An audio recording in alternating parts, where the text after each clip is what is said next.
The Yak-36 very much represents the Russian path that led to the Yak-38 and eventually the Yak-141, and can be seen in a similar sort of place as the Kestrel that was the forerunner of the Harrier.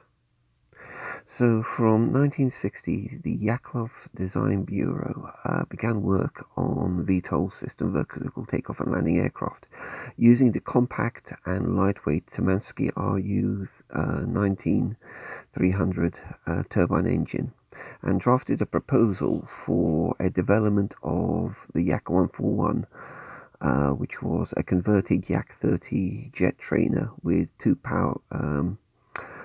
vertically mounted RU-19 engines between the inlet ducts of a standard Yak-30 power plant. Work on the Yak-104 was terminated in favor of an aircraft with a single cruise lift engine, similar to that of the Pegasus and as would have been seen on the Kestrel.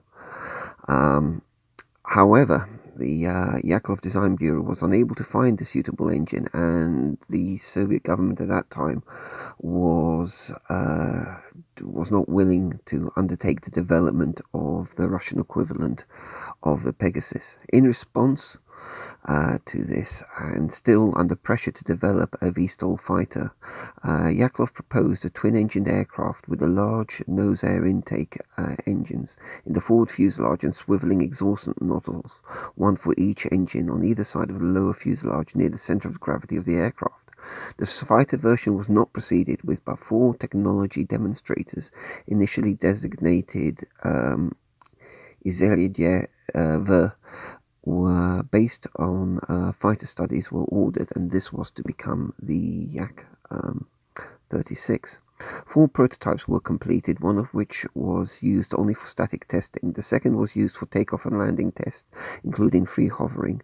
The third incorporated improvements found in testing, including an improved autopilot, which automatically selected optimal airflow for hover stability. This prototype crashed but was later rebuilt.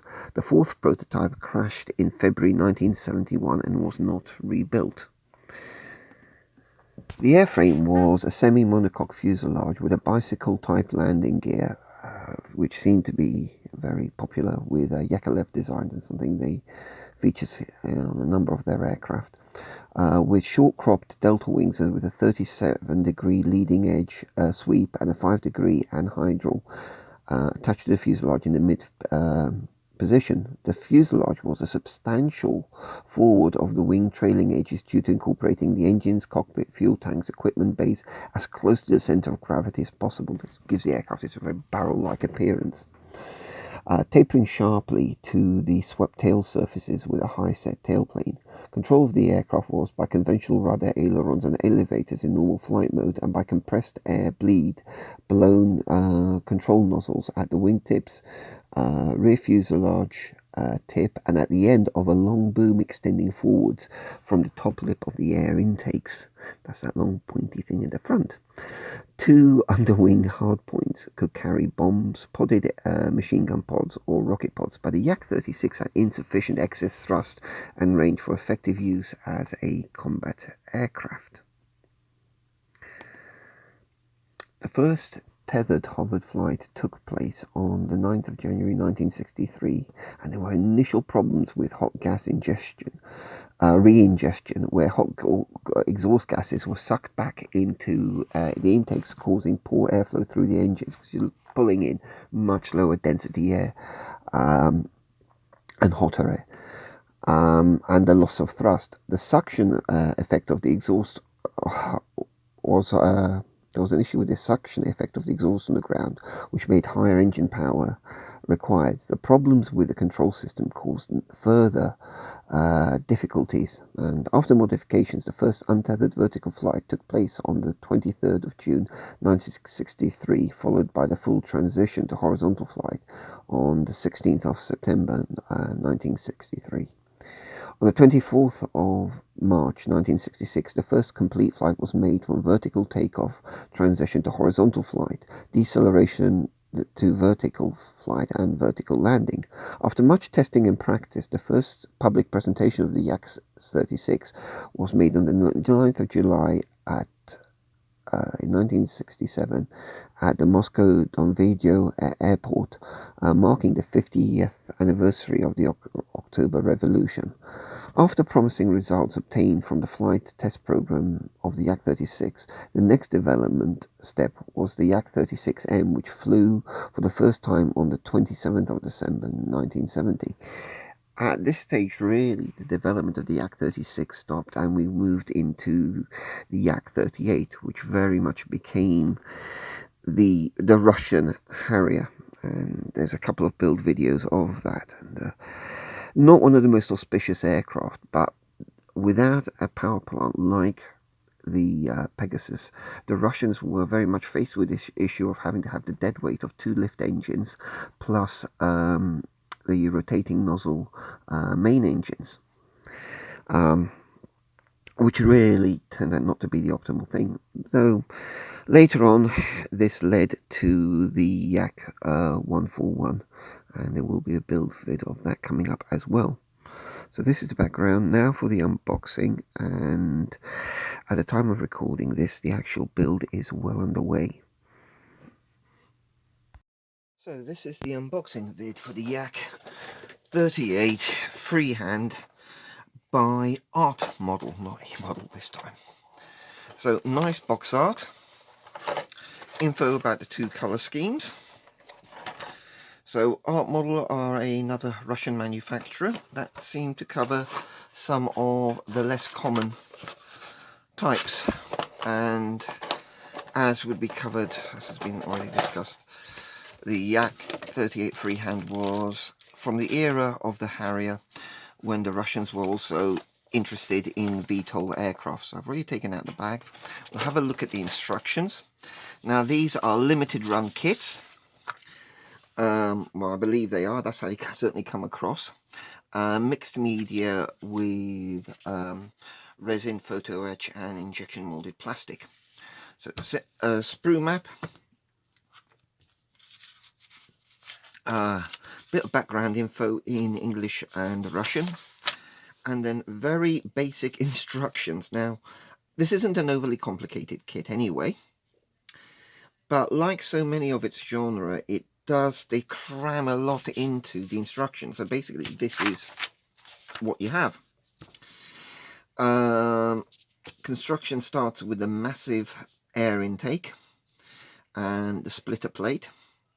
Now, I'm planning to build this with intake covers on, so the turbofans won't be visible, and I'm going to have to basically get some plastic card and trace around the inside of an outline using the inside of the intake, an outline for the intake covers. Interesting to note here, the cockpit is incredibly basic, and that does need changing. You're going to have to put side panels on and dress that up a little bit. The canopy isn't massive, but as you will see, it's a really unbalanced cockpit in that you get a very nice resin ejector seat, control panel, and that's it. It's like, yeah, if you're going to do a decent ejector seat, make the other stuff decent as well. But construction is fairly conventional, but throughout this build you have this mix of polystyrene and resin. So you start off with the front end, this splitter plate with the vent air. That's not pitot tube, that was actually a tube for engine gases for attitude control. So they had one extending out the front here and to the wingtips and to the tail. Bear in mind, this was a developmental aircraft. Always kind of a little bit like the aircraft that came before the Kestrel, the forerunner of the Harrier, and very much in that era, just learning about how you're going to master control for VTOL aircraft, VTOL fighters. You move to 2 where you're having to cut the undercarriage doors open so that you can have the wheels poking out. And then it gets a little bit busy here. Undercarriage is very much traditional Yakolov with bicycle undercarriage and then outrigger stabilizers. Very Harrier-ish as well in this case, very Harrier-ish. Then it ends with canopy and a few other aerials and antennas. So 2 marking options. It only shows one here, but if you look at references, there's one version which has got green upper surface and blue lower surface, and then also the aluminium finish. I'm probably going to do the aluminium finish version because I think I just prefer how it looks. So relatively straightforward instructions, but that I've got no idea how this will go together. I've never built an art model kit before, so let's take a look at the sprues. So first one out is the wings, which, in all fairness, recessed panel lines, not particularly massive sprue gates, but they will need some cleaning up.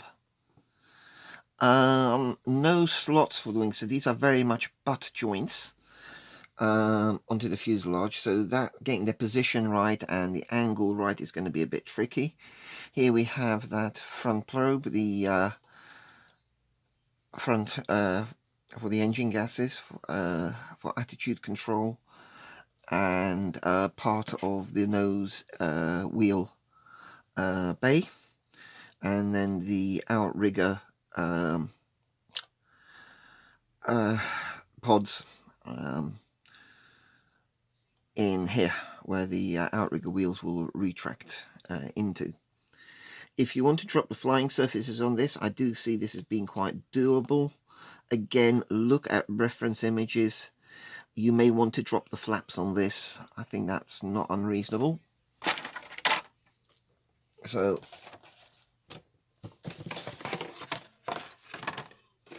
going over now to the main fuselage halves, and what you're suddenly struck with just how chunky an aircraft this is. It's fat, quite frankly, for a fighter. When you look at the curve of the fuselage, other side of the cockpit, so quite a lot going on in there and a lot of lessons to be learned. You got a feeling that the pilot on this thing was sat on top of the engines, and yes, but development aircraft, those are the things you go through. Quite a nice moulding. Nice to see the tail has been moulded in one part, so you don't have that alignment issue. Again, no alignment points though, so you do need to take a little bit more time over this to make sure you match up your fuselage halves properly.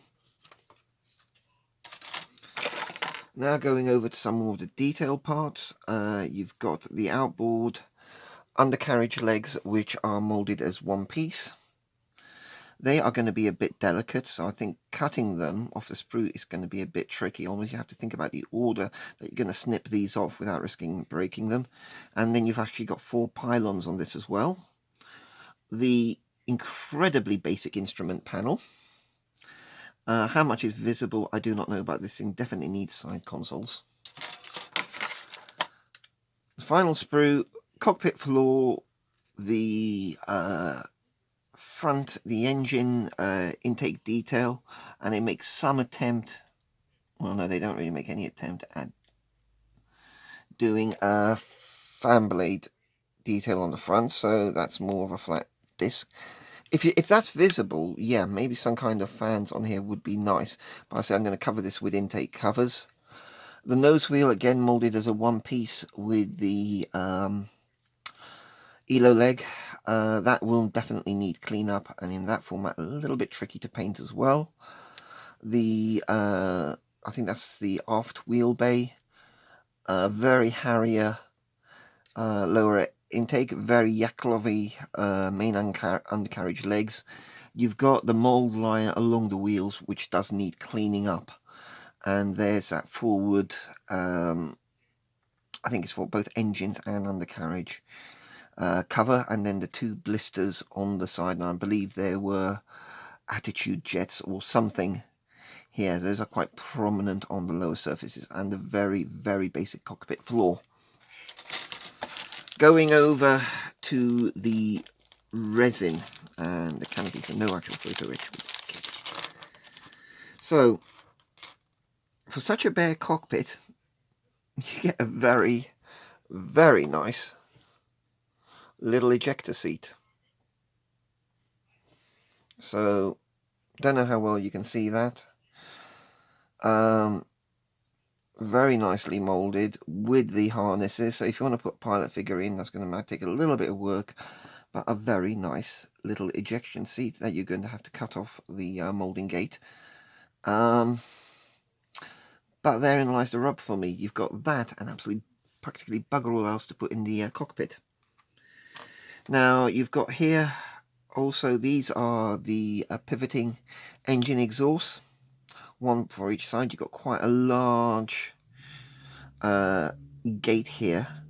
Now I don't know how much cleanup you're going to need on this, because this may well actually help position it, so you certainly have to clean up the edges and then leave a bit on so that you can mount this into fuselage, or maybe leave a portion of it on.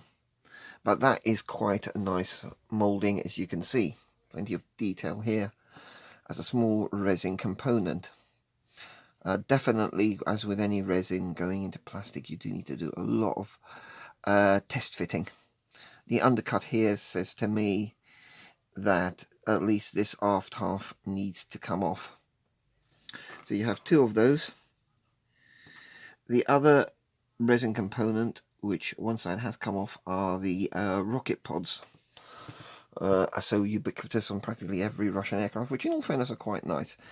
I think whether you fit these or not, that's entirely up to you. I think pods like these, they're good quality. You may want to save them for something like a decent MiG-21. They would look good on. So whether they are on here, but a lot of the reference photos do show them.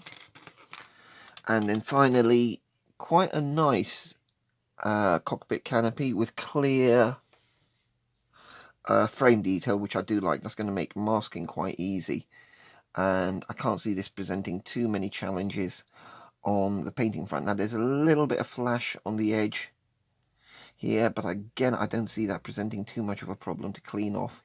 And you've got a little light here, which probably goes somewhere like on the underside, a light cover. This is what this would be like to fly at night, or attempt on landing on the back of a Kirov. I certainly wouldn't want to try that. And finally,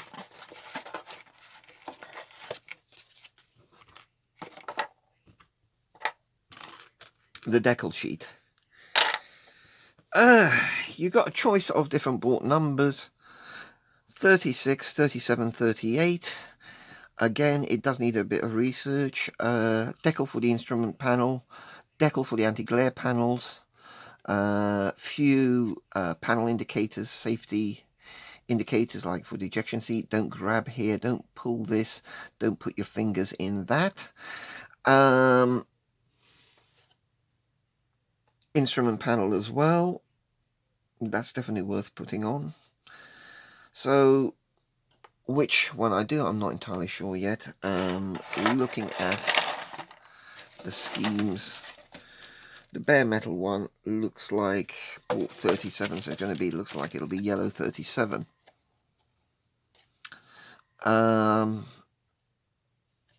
Again,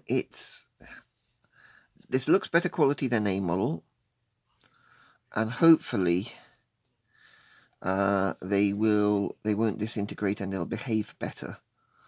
Also, I think some of the A model ones do get a bit aged, so I don't like, again, that this is very crowded, so cutting, particularly the stars, can be a little bit temperamental to cut out properly. So this is one of those kits that you get because you really, really want to build the subject. Now I've got the Yak 141, the Yakovlevs are like the last independently developed aircraft before things went a little bit tits up with our beloved Soviet Union, which was really the final development of a VTOL aircraft that never really got anywhere because of funding, and that the Americans proved rather helpful for the Americans with work on their JSF. So kit was from Hannon's. I bought that last year, roughly this time last year. I think you're talking about I can't remember the price now, but around the 23 to 25 quid mark for this. Given the rarity of the subject, I think that's quite understandable. Look at it on your reference pictures. There's plenty at the Russian aircraft museums. Well, there's one or two at the Russian aircraft museums. Slowly suffering in the Russian weather, unfortunately. I think it's a significant aircraft. It's an interesting aircraft from my point of view. And it is the next upcoming build. Another rather fascinating Yakov.